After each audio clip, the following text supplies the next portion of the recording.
So discuss symbolism in the novel. ये भी अक्सर आपको आ जाता है क्वेश्चन सिम्बलिज्म के ऊपर. So what are symbols? Symbols are, you can say, that it is something which gives a special meaning to an action, person, place, word, object in a piece of literature. ठीक है, जैसे old man himself in the novel is a symbol of the whole humanity who struggle to achieve their goal.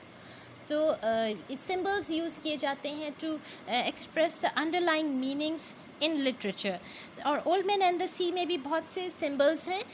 Just as I told he even इसको कहा गया है कुछ books में कि he is a representative of Jesus Christ who sacrifices a lot. So बहुत ज़्यादा sacrifice करता है इसमें. सो इसमें बिब्लिकल मीनिंग में ओल्ड मैन को जीसस क्राइस्ट से कंपेयर किया गया है, जो सेक्रीफाइस करता है दूसरे लोगों के बिहाफ पे, दूसरे उसकी सेक्रीफाइस के बिहाफ पे दूसरे लोगों की सेल्वेशन है. खैर हो सकता है इस तरह से ना आए आपको, जस्ट सिम्बलिज्म के ऊपर ही आए. Then you have to say that old man is a symbol of all the human beings, all the human race who struggle to achieve their goal and who struggle even when they are near their death. Your struggle continues till your death. And then the sea itself is a symbol. यहाँ पे sea as a living entity के ऊपर question है. Symbolism में भी sea आ जाता है. So sea represents life and the struggles that every person must endure. So he says कि sea in the novel represents the life and Santiago's isolation is the universe. सो हम दुनिया में इसी तरह ही ज़िंदगी गुजार रहे होते हैं जैसे कि सी में हो, without any help, without any you can say any support, in isolation. So सी, वैसे तो सी एज अ लिविंग एंटिटी उसमें लामार वाले पॉइंट्स आ जाते हैं, लेकिन सी एज अ सिंबल भी है. सी जहाँ पे सिंबलाइज कर रही है आपकी लाइफ को, जिसमें आप ओल्ड मैन की तरह, जैसे वो एक बोट में अकेला ही था पूरी सी में, दूर दूर तक कोई नहीं था. लाइफ में भी इसी तरह ही ये सी आपकी लाइफ को सिंबलाइज करिए, in which you are alone and you have to face all the hardships, all the struggle alone. There is struggles alone. There is nobody to help you.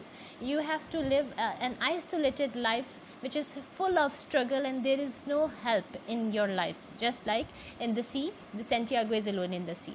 So symbolism hai sea ka bhi. And then there is the symbol of the marlin. Marlin is a symbol of a worthy opponent, जो Santiago के बिल्कुल मुकाबले का है. सो और वो उसके अंदर जब वो इतने वर्दी ओपोनेंट से मुकाबला करता है जो बिल्कुल ही उसके मुकाबले का है, तो वो उस सेंटियागो को पता चल रही है अपनी स्ट्रेंथ, करेज, पेशेंस, एंड्योरेंस, अपनी फिज़िकल मेंटल स्ट्रेंथ उसकी पूरी तरह से उसको पता चल रही है कि where do I stand. So marlin is an equal opponent which brings out all the experience, courage and all the struggle of the old man. And old man भी उसके मुकाबले में बिल्कुल एग्जॉस्ट हो जाता है. फाइनली जीत तो ओल्ड मैन की ही होती है because of his persistent struggle. And Madeline is a symbol of pure love, compassion, and age difference बहुत होता है इसका, ओल्ड मैन का और बॉय का, लेकिन ही is a symbol of hope. Actually Madeline symbolizes hope in the novel, कि in the face of defeat and death and disaster there is still hope. Symbolically Madeline stands for hope, and sharks, they represent the obstacles of life, the challenges of life, कि आप कुछ जीत भी जाते हैं, victory भी आपकी हो जाती है, you become successful and victorious. Even then that victory is not permanent. There are other challenges, there are other obstacles which can take away whatever you have earned or whatever you have gained or whatever you have won. So sharks, बहुत सारी sharks attack करती हैं. They stand for the obstacles of life. They symbolize the hurdles of life, and they can be, you can say, all the, you can say, rough and tough experience of life. Dreams उसको नज़र आते हैं, dreams में भी symbol है. Lines नज़र आते हैं अगेन एंड अगेन नॉवल में. आपको बताया lion is a symbol of courage, of the old man's lost physical strength. His lions are the symbol of youth, courage, vitality, vigour, strength. So ये सारे कुछ लाइन्स रिप्रेजेंट कर रहे होते हैं. एंड डी मैग्यू का बहुत दफ़ा वो जिक्र करता है सिम्बलिज़म में. DiMaggio is a baseball player जो कि एक किसी बोन स्पर जैसी प्रॉब्लम जो है उसको है, उसके बावजूद he is a very good player. वो स्टैंड करता है as a symbol of motivation for the old man, as a symbol of inspiration, motivation. Old man DiMaggio को अपने सामने उसको इमेजिन करके मोटिवेटेड रहता है कि डी मैगियो भी गिव अप ना करता, या वो क्या सोचता, या मुझे उसकी तरह जो है करना है एक्ट और उससे इंस्पिरेशन लेनी है.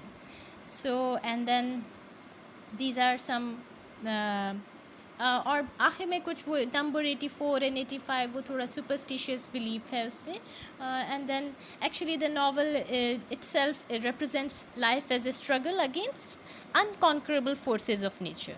सो ये जो नॉवल सिम्बलाइज कर रहा है वो यही सिम्बलाइज कर रहा है कि life is a struggle against the unconquerable forces of nature, and no matter how a person how hard a person tries, he may not win against these forces of nature.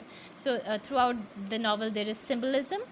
और उसमें सी living अगर आपको अलग से note आ जाता है सी as a living entity, तो उसमें लामार का व्यू है ओल्ड मैन का. Lamar is a feminine, a mother like figure, a female figure, जबकि बाकी फिशरमैन जो यंगर फिशरमैन है सी को एलमार कहते हैं. El mar is in Spanish a male masculine figure, और ओल्ड मैन इसको फेमिनिन फिगर कंसिडर करता है, which nurtures, supports, cares, which provides, which nourishes. And लेकिन at the same time just like a female it can be cruel as well. दोनों तरह है. She can be very benevolent and she can be very cruel as well. Sea को भी एक तरह से living entity के तौर से नावल में लिया गया है. A man can not be, man is not made for defeat, a man can be destroyed but not defeated. ये बहुत फेमस लाइन्स हैं नावल की. इनको आप इसके फेवर में कर सकते हैं, अगेंस्ट भी बात कर सकते हैं. ये सेंटियागो का व्यू है अलबत्ता कि वो डिफ़ीट को फेस करने के लिए तैयार नहीं है. सो इसमें थोड़ा सा सेंटियागो का कैरेक्टर स्केच आ जाता है कि आखिर तक भी he was struggling, he was fighting.